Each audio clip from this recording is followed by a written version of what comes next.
ओम शांति।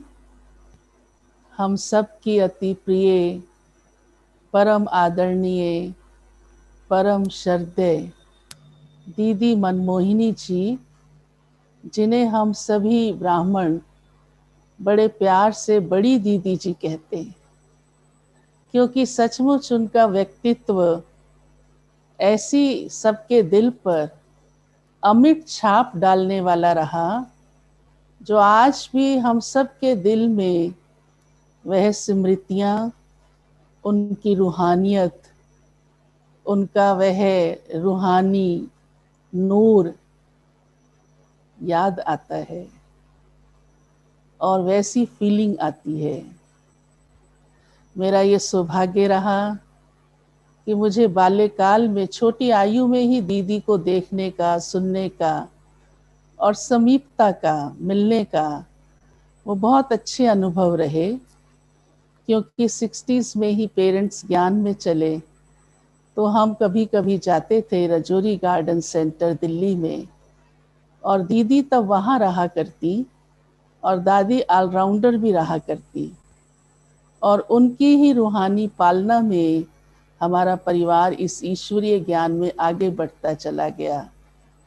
फिर तो 1965 में प्यारी मम्मा के अव्यक्त होने पर बड़ी दीदी मधुबन में गई और वहाँ रहना शुरू किया, और हम जब भी जाते तो दीदी की बड़ी प्यार भरी पालना हमको मिलती, और मुझे सचमुच उनसे मृतत्व कि ऐसा वात्सल्य, ऐसा प्रेम, ऐसा स्नेह अनुभव होता सदा। बड़ी स्नेह भरी दृष्टि से दीदी हमको देखती और निहारती। हम कन्याएं होती, बाबा से मिलन के समय जाते तो जो भी कन्याएं या छोटे बच्चे होते, दीदी उनको बहुत अच्छी अच्छी रमणीक रीति से टोली भी खिलाती, लेकिन साथ साथ बहुत अच्छी बातें भी सुनाती और गेम्स भी कराती, और मुझे बहुत अच्छा लगता था, शौक भी होता था। तो मैं ये छोटेपन के ही कुछ एक आध अनुभव पहले सुना रही हूँ। तो मधुबन में आप सबने देखा होगा, पांडव भवन में वहाँ आंगन में सामने ही दीदी बैठ जाते, दादी बैठ जाते, और गेम कराने वाला भाई आ जाता, बहन आ जाती, और हम सबको विसल लगा के दीदी बुला लेती, दीदी खुद विसल बजाते। बड़ा अच्छा लगता था कि बड़ी दीदी ने बुलाया और हम भाग भाग कर पहुंच जाते। तो एक बार दीदी ने गेम करवाई, और दीदी क्योंकि देखती थी कि कौन होशियार है, कौन किस बात में क्या जानता है, क्या कला है, ये भी दीदी के अंदर बहुत ज़बरदस्त परखने की शक्ति थी। तो दीदी ने गेम करवाया और उस गेम में मैं जीत गई। तो दीदी ने बड़ी युक्ति से, क्योंकि कुछ गिफ्ट्स मंगाए हुए थे, और मुझे अपने पास बुलाया, और उन गिफ्ट्स में 2 बहुत सुंदर रुमाल थे, और वो विदेश से ही कहीं से आए हुए थे। उनको देखकर ही लग रहा था, चौड़ी चौड़ी उन पर बहुत सुंदर लेस लगी हुई थी। तो दीदी ने मेरे को कहा कि क्योंकि उन 2 रुमालों पर, एक पर दीदी लिखा हुआ था, एक पर दादी लिखा हुआ था लाल धागे से। तो दीदी मुझे कहते हैं कि अच्छा पुष्पा, तुम बोलो, तुम्हारा दीदी से प्यार है या दादी से प्यार है? तो मैं सोचने लगी, लेकिन दिल में तो दोनों से ही प्यार है, अब मैं बोलूं क्या? तो मैंने दीदी को वही बात बोली, दीदी मेरा तो आपसे भी प्यार है, दादी से भी प्यार है। दीदी ने फिर दोबारा क्वेश्चन किया मुझे, देखो रुमाल तुम्हें एक मिलेगा, तुम सच सच बताओ, तुम्हारा दीदी से प्यार है या दादी से प्यार है? तो मैंने कहा, मेरा तो दोनों से ही प्यार है, मुझे आप भी बहुत प्यारे हैं, दादी भी बहुत प्यारी है। तो दीदी ने कहा, मुट्ठी तुम बहुत होशियार हो, हाँ तुम्हारा प्यार भी है मुझे लगता है। तो उस समय फिर दीदी ने दिखाया कि देखो इस रुमाल पर दीदी लिखा है, इस रुमाल पर दादी लिखा है, अब तुम दोनों में से एक उठाओ।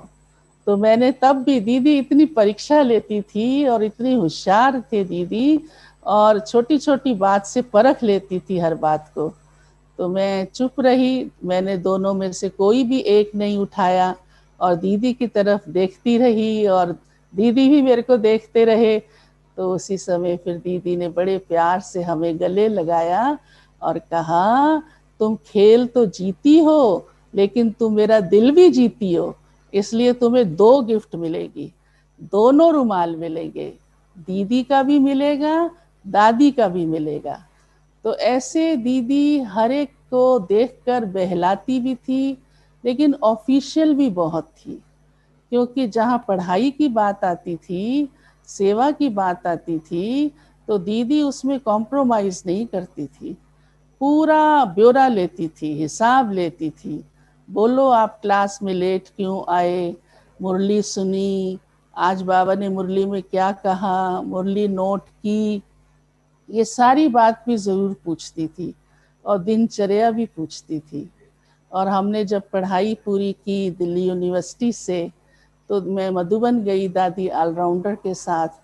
तो दीदी ने उसी समय ही हमसे अपने पास बिठाकर, अपने ही पलंग पर बिठाकर कहा, तुम तो मेरी सखी हो, और तुम, क्योंकि दीदी एक बात से सारी बातें पूछ लेती थी, तुमको क्या अच्छा लगता है, अभी तुम्हारा क्या लक्ष्य है, क्योंकि हमारे परिवार को शुरू से ही दीदी ने जाना था और पालना दी थी, तो सब कुछ मालूम था। तो दीदी समझते थे अभी इसका दिल भी है, लक्ष्य भी यही है। तो उसी समय जब हमने कहा मैं तो बाबा के घर सेवा करना चाहती हूँ, और पहले से उनको मालूम था, क्योंकि शुरू से ही हम तो ईश्वरीय ज्ञान में ही थे, और लक्ष्य यही था कि मुझे तो ब्रह्मा कुमारी और समर्पित जीवन ही बनाना है और बाबा की सेवा करनी है, और किसी प्रकार की हमको कोई भी दुविधा नहीं थी। लौकिक से भी पूरा सहयोग था, और अलौकिक में तो था ही ये ईश्वरीय रूहानी संबंध और इतनी अच्छी पालना। तो दीदी ने उसी समय ही हमको कहा, ठीक है अभी तुम ऑलराउंडर दादी के साथ पांडव भवन जाओ। तुरंत निर्णय ले लिया दीदी ने हमारी दिल को देख करके, और फिर कहा चलो बड़ी दादी के पास चलते हैं। प्रकाश मणि दादी अपने कमरे में थे उस समय, और ऑलराउंडर दादी, मनमोहिनी दीदी और हम दादी प्रकाश मणि के पास गए, और दीदी ने सुनाया सारा। तो दादी बड़े खुश हुए और बड़े प्यार से कहा, ये बहुत अच्छी बात है, और ये तो बहुत समझदार है, गंभीर है, शांत है, ये दीदी तुमने बहुत अच्छा किया। क्योंकि दीदी दिल्ली का सारा देखती थी, और शुरू से ही हमको पालना भी मिली थी दीदी की। तो 1976 की ये बात है, और मैं दादी ऑलराउंडर के साथ पांडव भवन में आई। और उस समय दीदी ने मेरे को कहा कि देखो, ऑलराउंडर से पास माना पूरी इंडिया में पास, क्योंकि उस समय तक इंडिया में ही सेवाएं थी, बाहर विदेशों में तो थोड़ी थोड़ी शुरू हुई थी, ऑफिशियल सेंटर्स इतने नहीं थे।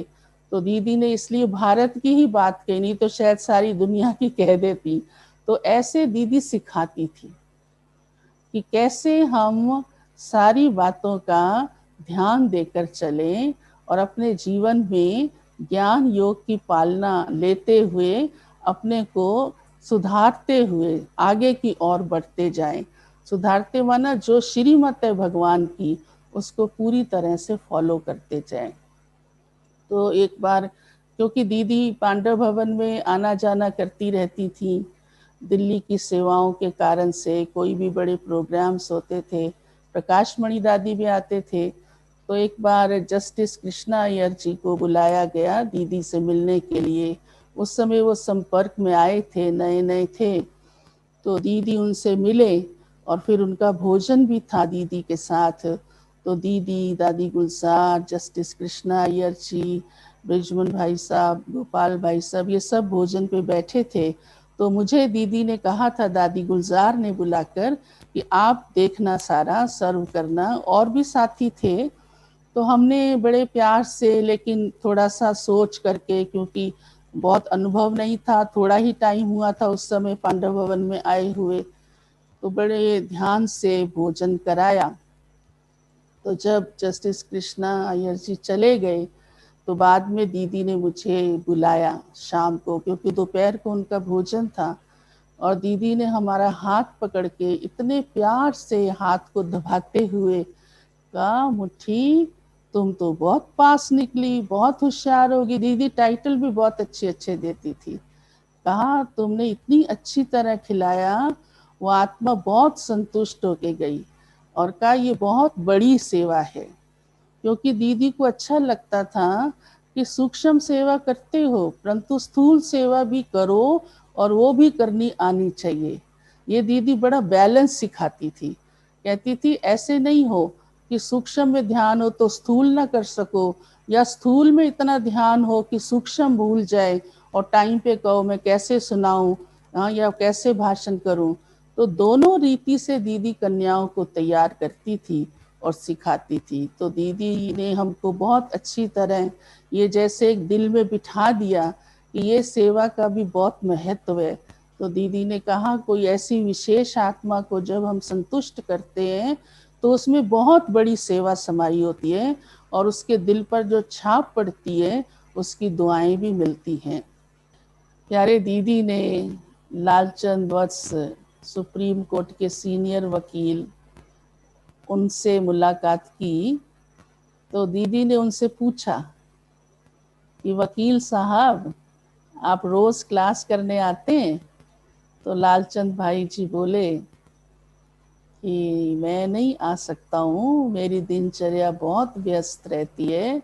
मेरे को तो सुबह 6 बजे से कॉल्स आनी शुरू हो जाती हैं, फिर मुझे कोर्ट जाना होता है, फिर उसके बाद मैं चैम्बर में जाता हूँ, प्राइवेट पार्टीज होती हैं, तो मेरा तो भरोसा ही नहीं होता मैं कब घर पहुँचता हूँ। तो दीदी ने कहा फिर भी कब तक घर पहुँचते हो? तो कहा कभी 9 बज जाते हैं रात को, कभी 10 बज जाते हैं। तो दीदी के अंदर वीआईपीस को भी इतनी परखने की शक्ति थी और निर्णय लेने की शक्ति थी। दीदी ने कहा अच्छा ठीक है, तुम जिस टाइम भी ऑफिस से घर जाते हो उस टाइम 10 मिनट के लिए भी बाबा के घर से होते हुए जाओ। तो लालचंद वत्स भाई ने हाँ भर दी, कहा हाँ ये मैं कर सकता हूँ। तो दीदी ने कहा एक बात है, ये तुमको मैं स्पेशल छुट्टी दे रही हूँ, ऐसे हम 9 बजे बंद कर देते हैं। तो दीदी ने दादी गुलजार को बुलाया, दादी गुलजार को कहा कि देखो मैं इसको छुट्टी दे रही हूँ, तो ये 9 बजे आए या 10 बजे आए, इनको जो है बाबा के घर से कोई भी बहन निमित्त बन के मुरली सुनाए। तो वो दिन था दीदी का कहा हुआ। लालचंद भाई ने एक दिन भी सेंटर पर आना छोड़ा नहीं, उनका छूटा नहीं, चाहे कितनी भी परिस्थितियां आई। उसका तो बड़ा विस्तार है, मैं क्या अभी सुनाऊंगी। और दादी गुलजार ने हमको ड्यूटी दी कि आपको बैठना है और चाहे वो कितने बजे भी आए आप मुरली ज़रूर सुनाइए। तो जब वो 9 बजे आ जाते तो हम पूरी मुरली सुना देते, अगर वो लेट आते तो फिर वो खुद ही कहते कि आप एक पेज सुनाओ, आज आधा पेज सुनाओ। और बड़ी रॉयल्टी से और बड़ी बाबा के साथ प्यार से वो रोज़ मुरली सुनते रहे।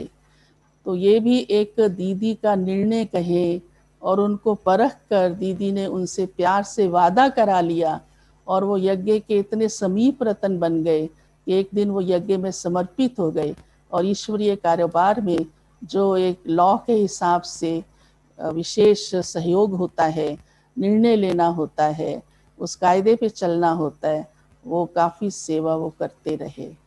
तो इस प्रकार हमने देखा कि बहुत से परिवारों को, अच्छे अच्छे लोगों को, वीआईपीस को दीदी बहुत अच्छी तरह हैंडल करते।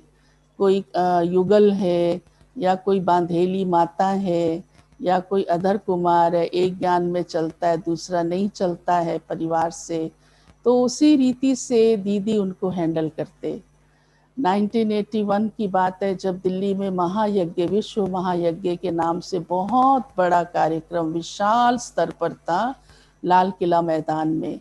उसमें सारे विदेश के भी जो हमारे सेंटर्स थे उनके निमित्त भी भाई बहन आए हुए थे, और भारत के भी हर स्टेट से आए हुए थे और स्टॉल्स लगे हुए थे।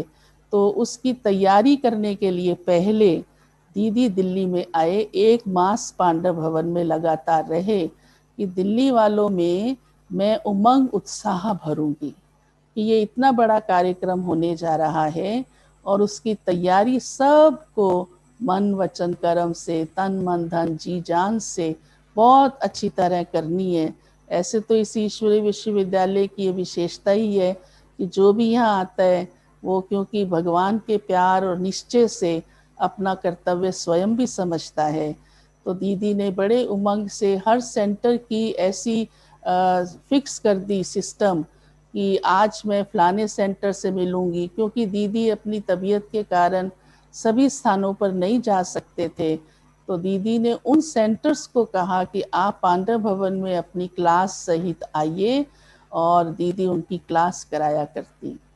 और उस क्लास में दीदी को ले जाना और दीदी को फिर ले आना हॉल तक, ये सारी जिम्मेवारी दादी गुलजार ने हमको दी।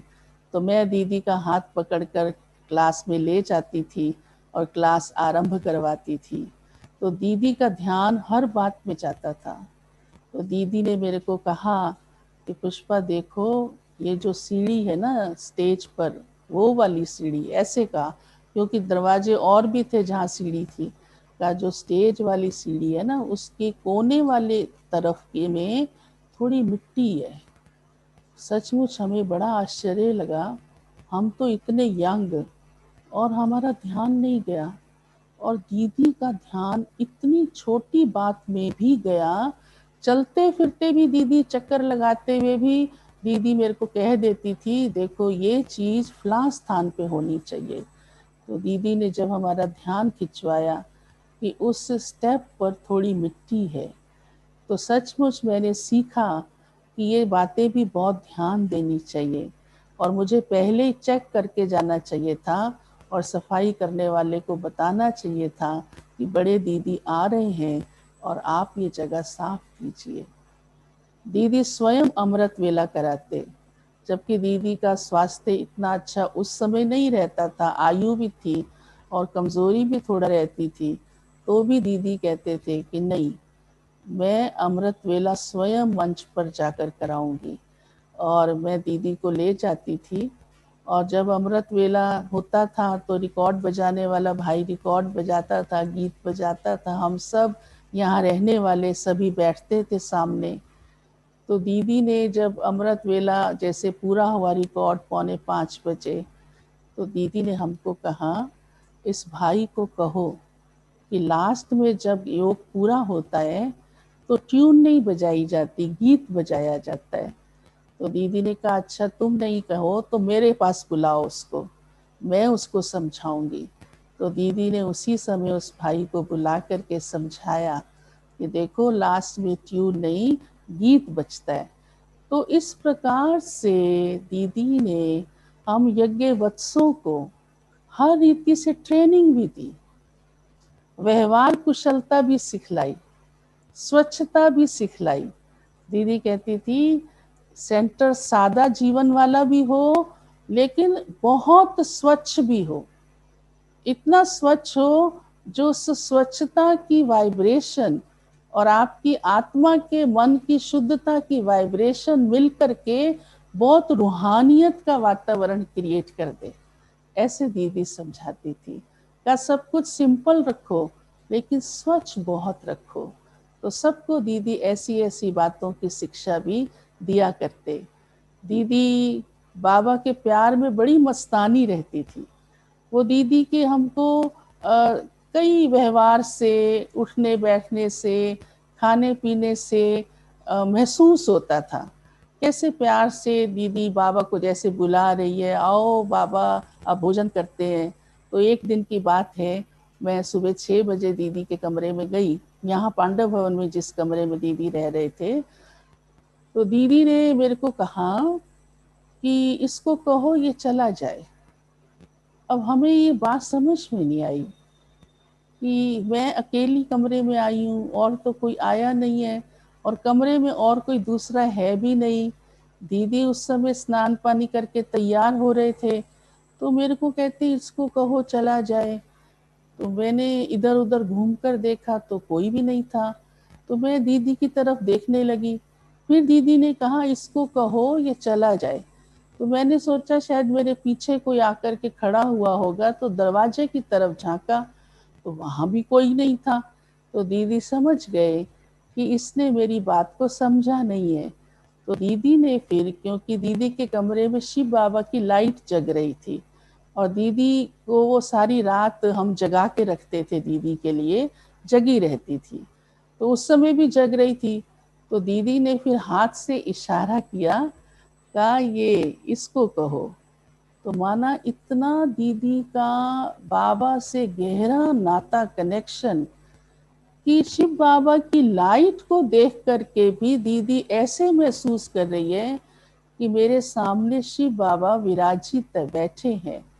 तो दीदी फिर मेरे को मुस्कुराते हुए कहती है, देखो इसने सारी रात पहरा दिया है, अभी इसलिए ये परम धाम जाए, विश्राम करे। तो इतना दीदी के अंदर बाबा के साथ सभी संबंध का ऐसे महसूस होता था, दीदी से बड़ा गहरा कनेक्शन है। तो मैं समझी कि सचमुच दीदी कितना बाबा को याद करती है, प्यार करती है। तो मैंने फिर स्विच ऑफ किया उस लाइट का, तो वो लाइट तो ऑफ हो गई। तो दीदी ने उस एहसास को कि जैसे बाबा मेरे साथ है और बाबा ने सारी रात सेवा की है, जागा है, और अभी बाबा को कहो कि ये जाए। जैसे किसी कोई प्यार होता है ना बहुत, कोई अपने साजन को कहता है या कोई अपने पिता को, या बहन भाई को कहता है, ऐसे दीदी सजनी बनकर उस साजन को बड़े प्यार से याद करती। दीदी का लौकिक नाम भी गोपी था और सचमुच वह ऐसी सच्ची गोपी का सारा ही जीवन सदा रही, जो उनके हर कर्म से झलकता था कि वो प्रभु मस्तानी है और प्रभु के प्यार की एक जीवन क्या होती है, वो दीदी से बहुत अनुभव होता था। इसलिए वो एक बहुत त्यागी, तपस्विनी और सदा विश्व की सेवा और सदा सबके लिए अच्छा सोचने वाली दीदी कहती थी, भले आप सब जगह नहीं गए हो, एक ही स्थान पर बैठे हो, लेकिन वहाँ बैठे हुए भी बाबा की श्रीमत पर हो, याद और सेवा दोनों को एक साथ करते हो, तो आपकी सेवा सदा सफल है और सबके लिए, ना सिर्फ एक हद तक है बल्कि सबके लिए है। तो इस प्रकार के बहुत से अनुभव, यादें दीदी की हमारे जीवन के अंदर जो हमें योग्य बनाने के लिए मिलती रही, आज भी हम याद करते हैं। तो कोई भी कमी ऐसी होती है तो उसको सुधार करना बहुत सहज लगता है और ऐसा लगता है कि ज़रूर हम भी बड़ी दीदी को फॉलो करते हुए और अन्य सब वरिष्ठ को भी ज़रूर बाबा की आशाओं को पूर्ण कर सकेंगे। ऐसी महान विभूति को मैं दिल से बारंबार शत शत नमन करती हूँ, नमन करती हूँ, नमन करती हूँ। ओम शांति।